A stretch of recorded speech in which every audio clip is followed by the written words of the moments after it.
Top quality और consistent performance के लिए सिर्फ सिल्वर पंप नाम याद रखना।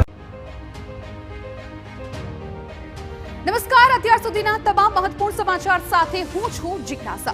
સમાચારની શરૂઆત કરીશું રાજકીય મહત્વપૂર્ણ સમાચારથી કે જેમાં હવે કોંગ્રેસ અને આપનું ગઠબંધન આગામી વિધાનસભાની પેટા ચૂંટણીમાં નહીં જોવા મળે।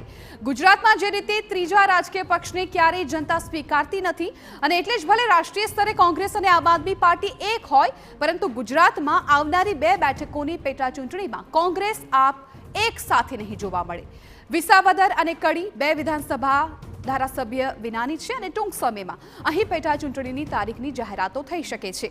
આમ આદમી પાર્ટીએ તો ખૂબ જ ઉત્સાહમાં આવીને ગોપાલ ઇટાલિયાને વિસાવદર બેઠક પર ઉમેદવાર જાહેર કરી દીધા અને આશા રાખી રહ્યા છે કે કોંગ્રેસ ગઠબંધન કરશે, પરંતુ કોંગ્રેસે પોલિટિકલ અફેર્સ કમિટીમાં નિર્ણય લઈ લીધો છે કે વિસાવદર અને કડી બેઠક પર કોંગ્રેસ પોતાના જ ઉમેદવારના દમ પર પેટા ચૂંટણી લડશે।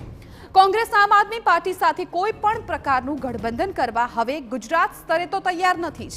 કોંગ્રેસનું સ્પષ્ટ માનવું છે કે ગુજરાતની પ્રજા ત્રીજા મોરચાને સ્વીકારતી નથી જ અને ભૂતકાળમાં પણ કોંગ્રેસને આપને કારણે નુકસાન ગયું છે।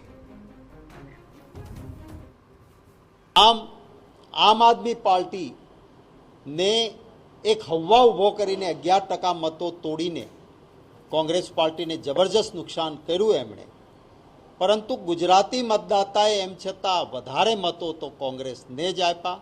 મુખ્ય વિરોધ પક્ષ એ કોંગ્રેસ પાર્ટી જ રહી છે।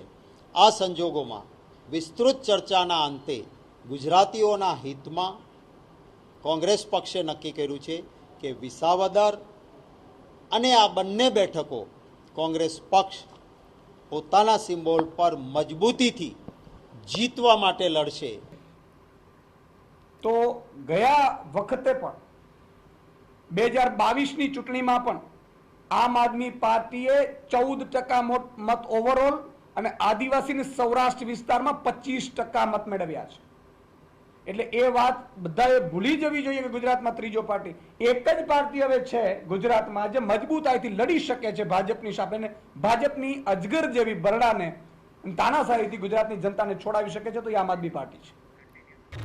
મહત્વનું છે કે લોકસભા 2024ની ચૂંટણીમાં કોંગ્રેસ અને આપે ગઠબંધન કર્યું હતું। ભરૂચ અને ભાવનગર બેઠક પર આપના ઉમેદવાર ઉભા રાખ્યા હતા, પરંતુ કોઈ ફાયદો તેનાથી થયો નહીં।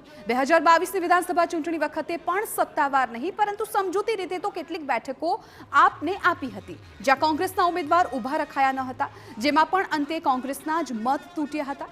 કોંગ્રેસનું માનીએ તો હરિયાણામાં પણ આપે કોંગ્રેસને નુકસાન કરાવ્યું હતું। દિલ્હીમાં આપ જીતે તેવા સંકેત હતા તો કોંગ્રેસ સાથે ગઠબંધન ન કર્યું। હવે ગુજરાતના સમીકરણો અલગ છે અને આ સમીકરણો પ્રમાણે કોંગ્રેસ વિસાવદર બેઠકને જીતવા એડી ચોટીનું જોર લગાવી રહી છે। પણ સવાલ એ પણ છે કે શું કોંગ્રેસના પોતાના ઉમેદવાર ગોપાલ ઇટાલિયા અને ભાજપમાં જે પણ નક્કી થશે તે ઉમેદવાર સામે ટકી રહેશે ખરા? બીજી તરફ ભાજપનો દાવો છે કે કોંગ્રેસ ગમે તેટલા પ્રયાસ કરે, લોકો ભાજપને જ પસંદ કરશે। પોલિટિકલ અફેર્સ કમિટીમાં કોંગ્રેસનો જે નિર્ણય લેવા છે આમની આંતરિક બાબત છે, પણ હજુ સુધી જેની અંદર નિર્ણય ક્ષમતા નથી, જેમની પાસે કાર્યકર્તા નથી, જેમની પાસે નેતા નથી, એવી કોંગ્રેસ જેણે 30 વર્ષ પહેલાંથી જ ગુજરાતની શાણી અને સમજુ જનતાએ જાકારો આપી દીધો છે અને જ્યાં સુધી ગુજરાતની શાણી અને સમજુ જનતા છે એણે કોઈ ત્રીજા પક્ષને અહીંયા ફાવવા નથી દીધો।